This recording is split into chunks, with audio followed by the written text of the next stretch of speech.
ढोला मारू। राजस्थान की लोक कथाओं में अनेक प्रेम गाथाएं प्रसिद्ध हैं, लेकिन ढोला मारू की कहानी सबसे अधिक लोकप्रिय रही है। इस 8वीं सदी की प्रेम कथा का नायक ढोला आज भी एक आदर्श प्रेमी के रूप में जाना जाता है। लोकगीतों में पति को प्रेम पूर्वक ढोला कहकर पुकारा जाता है। ग्रामीण स्त्रियां आज भी ढोला मारू के गीत बड़े प्रेम से गाती हैं। ढोला नरवर के राजा नल का पुत्र था और बचपन में उसका विवाह पूंगल, बीकानेर के शासक पंवार राजा पिंगल की बेटी मारवणी से हुआ था।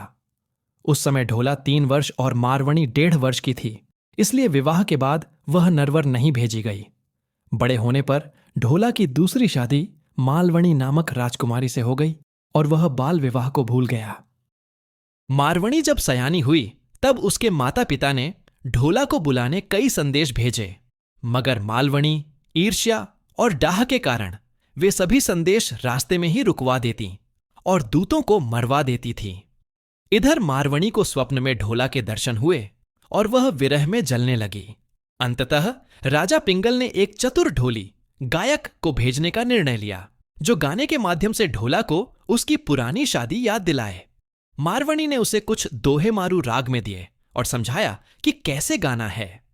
ढोली नरवर पहुंचा और मल्हार राग में गीत गाने लगा।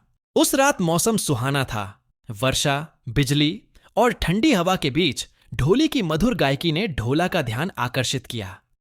जब उसने गीत में पूंगल और मारवणी का नाम लिया, तब ढोला को सब कुछ याद आ गया। ढोली ने उसे मारवणी की विरह पीड़ा बताई। ढोला ने पूंगल जाकर मारवणी को लाने का निश्चय किया, लेकिन मालवणी ने उसे रोकने की बहुत कोशिश की। एक दिन वह तेज ऊंट लेकर चुपचाप पूंगल निकल गया। मारवणी से मिलकर दोनों अत्यंत आनंदित हुए। कुछ दिन वहीं बिताकर वे नरवर लौटने लगे। रास्ते में रेगिस्तान में एक सांप ने मारवणी को काट लिया, पर शिव पार्वती ने आकर उसे जीवन दान दिया। आगे चलकर उमर सुमरा नामक दुश्मनों ने ढोला को मारने का षड्यंत्र रचा।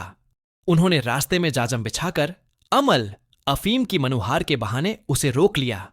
ढोली की पत्नी, जो पूंगल की ही थी, ने यह षड्यंत्र मारवणी को बता दिया।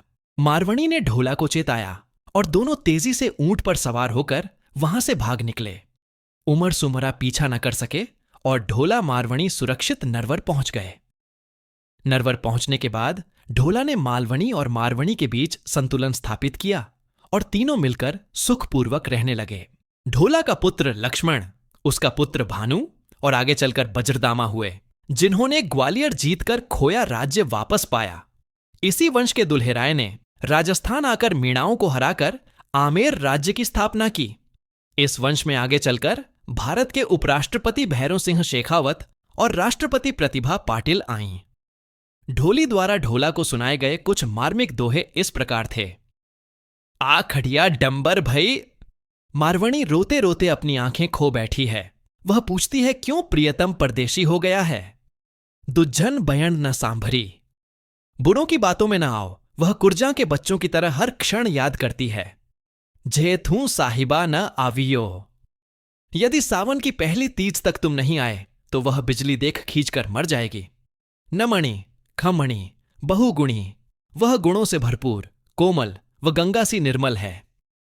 गति गयंत, उसकी चाल हाथी जैसी, कमर सिंहनी जैसी और रूप अद्वितीय है। आदिता हूं ऊझलो, उसका चेहरा सूर्य से उजला, शरीर झीने वस्त्रों में स्वर्ण सा चमकता है। ढोला मारू की यह कथा केवल प्रेम की नहीं, बल्कि निष्ठा, संघर्ष और विजय की प्रतीक बन गई है, जिसे आज भी राजस्थान के लोकगीतों और परंपराओं में जिया जाता है।